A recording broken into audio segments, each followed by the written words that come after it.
वीर शिवा काशीद प्रतिष्ठान नाभिक समाज बांधवांसाठी मोलाची भूमिका बजावते। ही एवढी मोठी वास्तू तयार होत असताना माझा हातभार लागला याबद्दल मी स्वतःला भाग्यवान समजतो। शब्द दिला होता आणि आज तो पूर्णत्वाला गेलाय। पुढील काळात प्रतिष्ठानच्या विविध वाटचालीत सहकार्य राहील अशी ग्वाही माजी खासदार संजय काका पाटील यांनी दिली। वीर शिवा काशीद प्रतिष्ठानच्या वतीने उभारण्यात आलेल्या सांस्कृतिक भवनाचं तसंच वीर शिवा काशीद यांच्या पूर्णाकृती पुतळ्याचं लोकार्पण सोहळ्याप्रसंगी ते बोलत होते। यावेळी येथील मार्गाला वीर शिवा काशीद मार्ग असं नाव देण्यात आलं। याचंही उद्घाटन मान्यवरांच्या हस्ते झालं। सांगली आकाशवाणी केंद्राच्या मागील बाजूस वीर शिवा काशीद प्रतिष्ठानतर्फे भव्य असं सांस्कृतिक भवन उभारण्यात आलंय।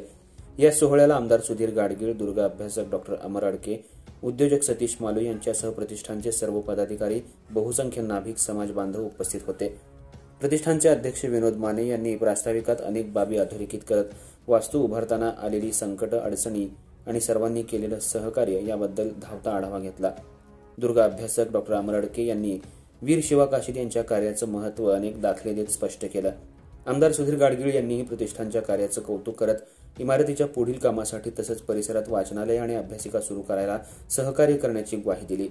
या प्रसंगी प्रतिष्ठानचे अध्यक्ष विनोद माने, उपाध्यक्ष गणपती क्षीरसागर, सचिव राजेंद्र गायकवाड, सांगली जिल्हा नाभिक संघटना कार्याध्यक्ष सुरेश झेंडे, नागेश जाधव, आनंद खंडागळे, पैलवान राजाराम पवार, आर्किटेक्ट महेश खंडागळे, दिगंबर माने, अमित पवार, गजानन साळुंखे, किरण सन्मुख, सुनील यादव, विनायक साळुंखे, किसन जाधव, दादासो साळुंखे, सर्जेराव जाधव, तानाजी वाघमारे, राजेंद्र गवळी यांच्यासह अन्य मान्यवर तसंच जिल्ह्यातील विविध तालुक्यातील प्रतिष्ठान आणि नाभिक समाजाचे पदाधिकारी, बहुसंख्य नाभिक समाज बांधव उपस्थित होते।